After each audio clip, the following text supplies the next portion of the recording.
ডক্টরের সাথে হাত মিলে এবার কোয়েলের বিরুদ্ধে শাশুড়ি বৌমা মিলে চক্রান্ত করলো। হ্যাঁ বন্ধুরা, ভিডিওতে লাইক দিয়ে দেখতে থাকুন।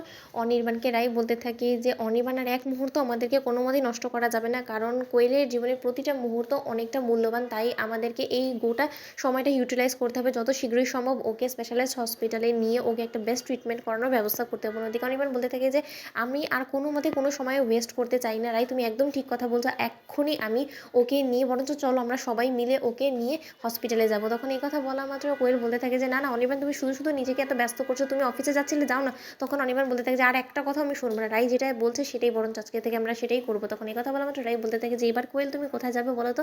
তোমার মনের মধ্যে নির্ঘাত এই ভয়টাই কাজ করছে যে না হয়তোবা সেই ডক্টরের কাছে গেলে অনির্বাণের সামনে তোমার গোটা মিথ্যাচারের পর্দা ফাঁস হয়ে যাবে, কিন্তু সেরকমটা তো আমরা অন্তত হতে দেবো না, অন্তত এই মুহূর্তে তো মোটেও না। কারণ এখন যে সিচুয়েশনে তোমাদের চক্রান্তটা আছে সেটা এত তাড়াতাড়ি কী করে আমি চপাট হতে দিই বলো তো? আমার প্ল্যানটা তো অন্যরকম, যেটা হয়তো তুমি কোনোদিনও কল্পনাও করতে পারোনি, আর নীলুও হয়তো বা তোমাকে আমার এই প্ল্যান সম্পর্কে বিন্দুমাত্র ধারণা দিতে পারেনি। অন্যদিকে ক্যান্সার স্পেশালাইজড হসপিটালে নেওয়া মাত্রই চেম্বারের বাইরে দাঁড়িয়ে কোয়েল যখন টেনশনে পাঁচালি করতে থাকে, ঠিক সেই মুহূর্তেই অনির্বাণ বলতে থাকে যে কোয়েল সব কিছু ভেতরে ঠিক হবে, তুমি একদম টেনশন করো, তুমি এরকম করে পাঁচালি করলে তুমি উল্টো আরও অসুস্থ হয়ে পড়বে, প্লিজ তুমি একটু শান্ত হয়ে বসো। অন্যদিকে ডক্টর চেম্বারে ঢোকা মাত্রই কোয়েলকে ডক্টর দেখে বলতে থাকে যে হ্যাঁ আপনার গোটা কেসটা আমি স্টাডি করে ফেলেছি, আপনার প্রেসক্রিপশন সব কিছু আমি স্টাডি করেছি, দেখে আমার এটাই মনে হচ্ছে যে আপনার তো লাস্ট স্টেজে পৌঁছে গেছেন আর আপনার ইমিডিয়েটে আমাদের ট্রিটমেন্ট স্টার্ট করতে হবে। কিন্তু তার আগে আমি নিজে একবার আপনাকে পর্যবেক্ষণ করতে চাই, আপনার সকল টেস্টগুলো আমি আবার ফের করাতে চাই। তখন কোয়েল বলতে থাকে যে টেস্ট করানোর কী দরকার আছে বলুন তো ডক্টর, যেখানে কিনা আমি খুব ভালো করেই জানি যে আমার আগে যে টেস্টগুলো করানো হয়েছিল সেগুলো আমার কাজে দিবে বিধেই আমাকে আমার সেই ডক্টর প্রেসক্রাইব করেছিল, তাহলে আপনি নতুন করে টেস্ট করে কী বা